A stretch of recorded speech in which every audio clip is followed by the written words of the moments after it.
Hi friend, আশা করি তোমরা সবাই ভালো আছো। আমি তোমাদের জন্য আজকের নতুন একটা আপডেট নিয়ে আসলাম।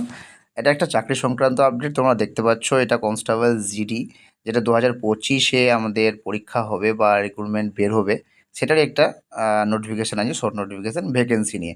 তোমরা দেখতে পাচ্ছ এখানে আমরা যারা 8 বাহিনী বলে থাকি, ঠিক আছে, কেন্দ্র বাহিনীর।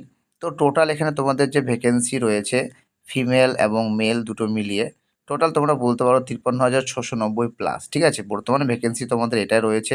এরপরে আরও ভ্যাকেন্সি ইনক্রিজ হবে, অর্থাৎ বাড়বে।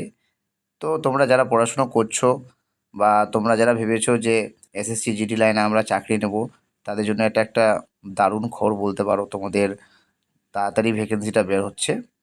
ঠিক আছে, তাহলে তোমরা পড়াশোনা করো ভালো করে, যাতে কি তোমরা নিজের চাকরিটা নিতে পারো। ওকে, আমি ভ্যাকেন্সিটা তোমাদের তো জানিয়ে দিলাম, এতগুলো ভ্যাকেন্সি রয়েছে। পরবর্তীকালে যে ফুল নোটিফিকেশান যখন বের হবে, আমি পুরো ভিডিও করে তোমাদেরকে জানিয়ে দেবো। ঠিক আছে, কত পোস্ট